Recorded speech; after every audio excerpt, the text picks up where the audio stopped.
Board meetings. Everybody has to have them, and very few people love them. However, their place in our clubs are essential. They help us make sure that business gets done, that policies get passed, and that we can enjoy learning, socialization, and fun during our club meetings. We've put together this training to offer up some of our favorite tips for running an effective board meeting. Before we get started, there are a few musts that your club should have in place. This begins with a common understanding that board meetings are the place to handle club business. There are very few times that business should bleed over to club meetings. Meetings must also meet any requirements set forth by your club's bylaws. This includes the frequency of meeting and if there are mandated meeting dates and/or times. A club board should be transparent about its meetings when and where possible. Meeting dates should be published in advance so that guests can attend if they like, and meeting outcomes should be made available to members afterward. Finally, there are going to be times when the need for a special meeting will arise. However, it's important to remember that these should be the exception and not the rule. Don't let your club and board fall into the habit of holding these sessions outside of your usual meeting schedule. They really should stay special for a reason. Next, let's take a look at the who's of board meetings. Who attends and what do they do there? First, who presides over your meetings? In most instances, it's going to be the board chair, which is usually the immediate past president. When he or she cannot be at a meeting, presiding duties are often taken on by the current president. These two individuals will work together to form the meeting agenda. However, they are not the only ones who will have items that need to be discussed. The secretary, treasurer, and committee liaisons will all usually have items to report on. All board members should be welcome to contribute agenda items when necessary and appropriate. Speaking of committees, your chairs may be formally invited to participate in club meetings.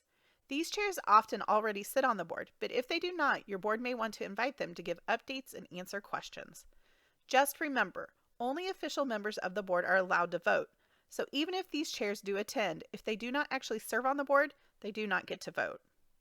And finally, who else can attend board meetings? Your board meetings should be open to all members.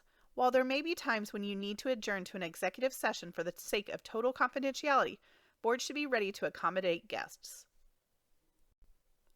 And just like with your club meetings, it's important to make sure that you make your guests feel welcome at board meetings. If nothing else, it's a sign of goodwill. The secretary should make sure to note everyone who attends on the formal roster, including guests. These guests should be formally recognized and introduced accordingly. Guests should also expect that they will follow the same rules as everyone. Explain these rules up front with special emphasis placed on the club's confidentiality policy. What happens in a board meeting stays in a board meeting. That goes for board members and guests alike. Require a signature from all participants and hold people accountable if they break or compromise it. Now, we all know that the agenda is what guides your meeting, so we won't spend a ton of time on this topic. However, there are a few things you need to keep in mind here. First, make sure that you are asking board members well in advance if they have anything they'd like placed on the agenda. Next, the agenda should be sent out at least a week prior to the meeting.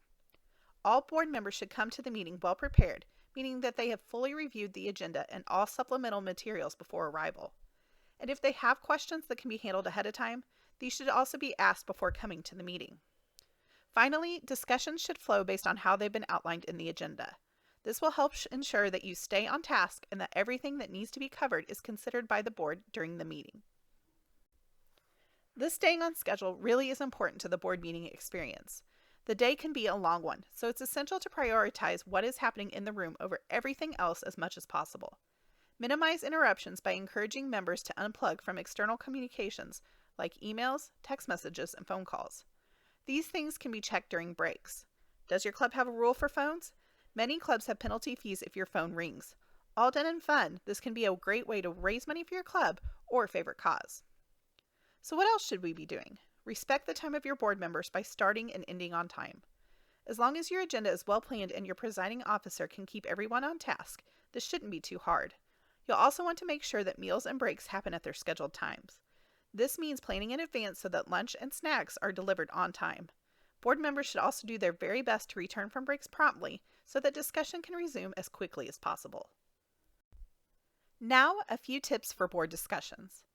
Stay on topic. The agenda exists for a reason. The board chair is there to keep everyone on the matter at hand, and while there may be a need to deviate from time to time, these instances should be few and far between. Be respectful. Everyone at the table gets to have a voice. Even when you don't agree, listen to their opinions without interrupting or becoming defensive. The vote will have the ultimate say, but all discussion leading up to it should be open, inclusive, and fair. Again, confidentiality is key. You may handle some very sensitive and personal issues during your time on the board. Your membership should be able to trust that such matters will not go beyond the sanctity of the proverbial boardroom. And when that is infringed upon, it's important that board members are held accountable in an appropriate manner. And finally, all discussions should be held in pursuit of specific outcomes and objectives. Don't have discussions for the sake of having them. You don't want to waste anyone's time. You're there to do business on behalf of the club, so make sure that's what you're doing. Post-meeting, everyone should walk away with a common understanding of what has happened during the meeting and what happens next. Board members should know what assignments they have, any upcoming deadlines, when they'll next meet, and so on.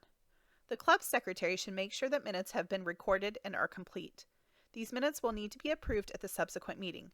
And of course, clubs should make sure that controversial items are handled carefully and that any decisions are clearly spelled out. And finally, as we noted earlier, communicate outcomes to members as appropriate. Not everything is going to be for general consumption. However, a summary of outcomes and important actions should be published in the club's next newsletter or on the club website. Especially important decisions and actions can also be noted publicly at a future club meeting. That's where we will end today's presentation. Keep in mind this training doesn't cover everything that will make your board meeting successful, but it is a good place to get started.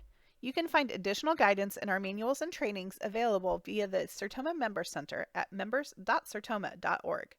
Want some additional help? Join the conversation in our members-only Facebook group at the link on your screen.